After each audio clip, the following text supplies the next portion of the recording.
What is up, everybody? Shauna D Man here, and welcome back to the channel. Hope you guys are having yourselves a great weekend. We are back with episode 17 of episode 15 of the Auburn podcast channel. Hope you guys are ready to get into it. And Auburn had themselves a impressive statement win on the road yesterday in Tuscaloosa.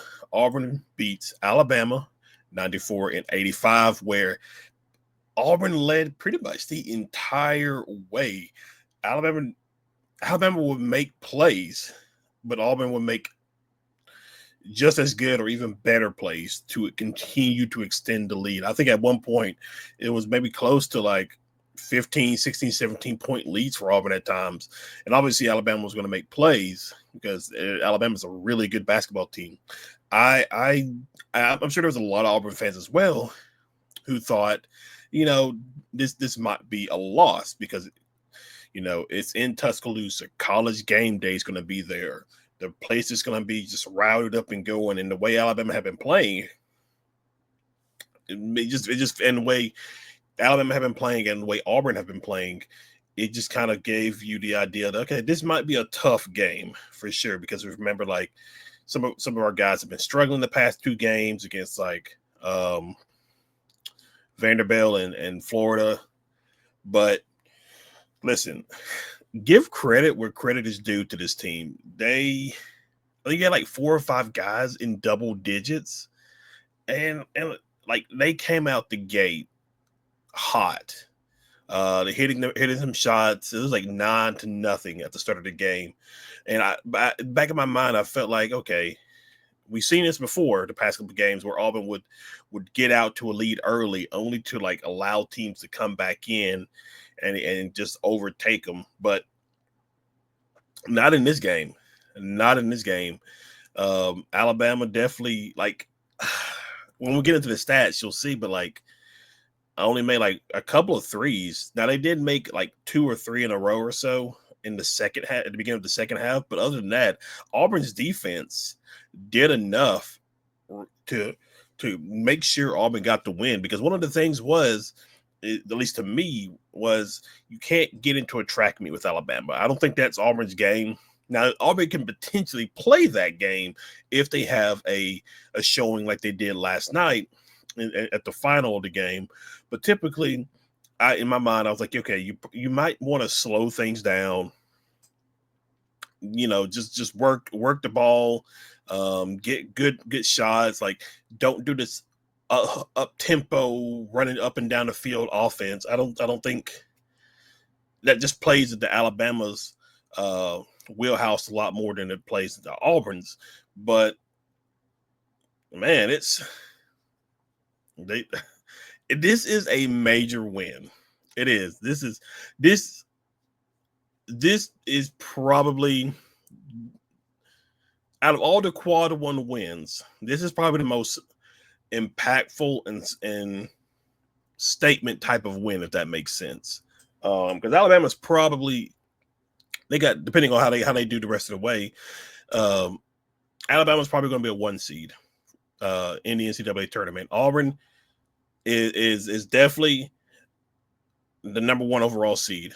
I don't believe whatever happens the rest of the way, Auburn should be the number 1 overall seed heading into March Madness, and that should put them in the South region, which means they'll have to go play in Lexington in the first round. I think like the first and second, 64 and 32, and then they get to play in Atlanta for, I think, the Sweet 16 and Elite 8, I believe what it is. So most definitely they handle business. So all right. So the officiating, it is. This was a Pat Adams crew. And so, but I mean, just look at this. Janai Broome had himself a double-double, 19 points, 14 rebounds, 6 assists. Chris Moore, he got the start, fine with it. There was a moment though where Alabama was like leaving him open because he's not really an offensive guy; he's more defensive. So Alabama did play it smart there, just leaving him wide open and daring him to make shots. Dylan Cardwell, listen, he did enough what he needed to do. Ultimately, fouled out in the game. Denver Jones shows up, 16 points in this game. Miles Kelly shows up, 15 points in this game. And then Chaney Johnson, after having a night against Vanderbilt on the road, comes back and was 14 points. Chad Baker, 15 points. And then Tahad,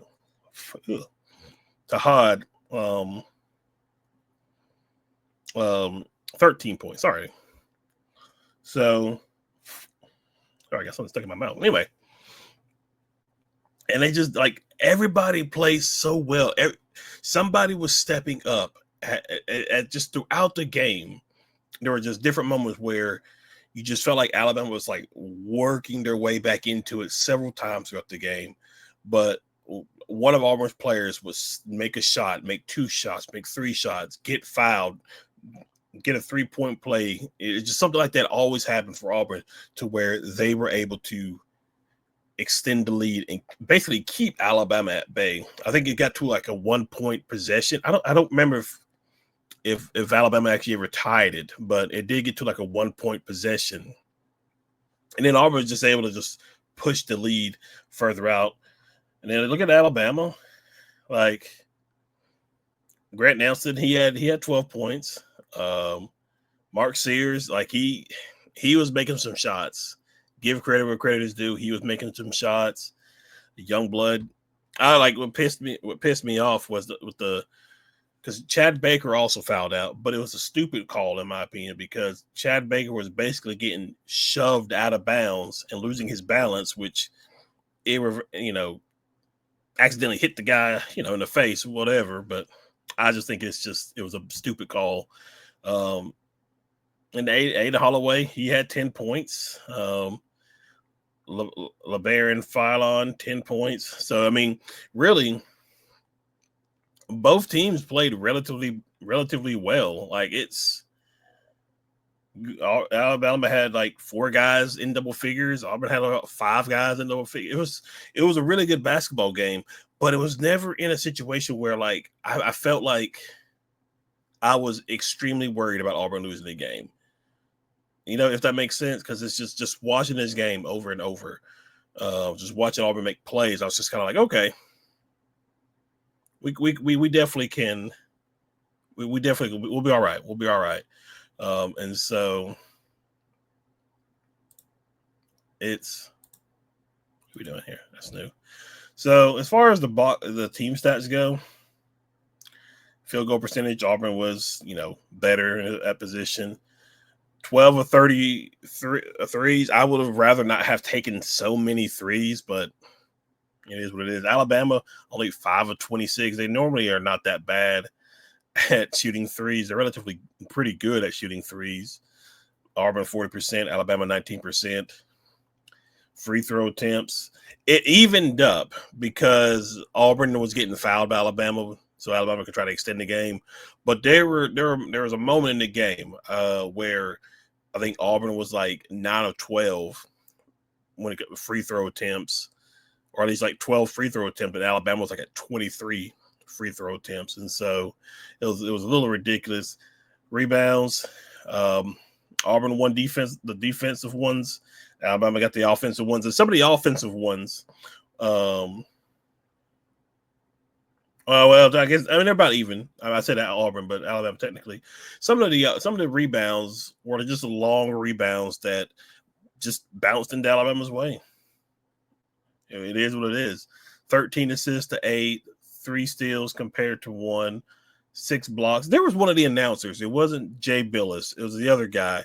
I swear I thought I heard him say Alabama hasn't turned the ball over the entire first half. And at a certain point, a graphic pops up, and it was like 5 turnovers. And I was just like, why are you lying? Did not Jay Billis, because he was being very, okay, this should have been a foul. That should have been a foul. I think he even mentioned like how there's some things that I guess technically count as fouls were not being called as fouls. Then there's the other guy who was just chirping away, basically like he wanted Alabama to win. It was like super annoying. Like, good Lord, calm down. But fouls 24, 22. The largest lead was 14. So largest lead was 14 for Auburn. And they took care of business. They took care of business. This is number 13 or 14 in the quad ones. And now we are about 6 games left in the regular season. Got Arkansas next Wednesday, Georgia at home, Ole Miss at home. So it's nice. You get 3 straight home games and back-to-back games against Kentucky. That's going to be a tough environment. Then against Texas A&M, that's going to be a tough environment as well. Texas A&M has honestly quietly been good this whole season. Like right now, they're number 8 in the country. They won earlier against Arkansas, but man, it's just those. I would say those last 4 games are going to be just so tough because Ole Miss kind of gave Auburn a game when they were at the Pavilion earlier in the season, and then Kentucky, Texas A&M, Alabama. That's just going to be you're going to be going against 4 teams who are going to be in the NCAA tournament. So, man, it is just going to be a tough final 6 games for sure. But Auburn most definitely can handle it. So that is what they've got coming up the next couple of weeks. So much deserved win here. Definitely proud of these guys because they proved me wrong because I picked Auburn to lose, but they definitely proved me wrong. And now they get a couple of days to rest up a little bit and then get ready for a nice little 3-game home stretch with Arkansas, Georgia, and Ole Miss. So we definitely deserve that much before we finish the season on a tough 3-game stretch with Texas A&M, Kentucky, and Alabama. So, but all right, guys, that's pretty much all I have for y'all. Thank you guys for watching. Thank you guys for hanging out. If you're new to the channel, be sure you hit that like and subscribe button. Be sure you comment below, and I will see you in the next video. Y'all have a good one.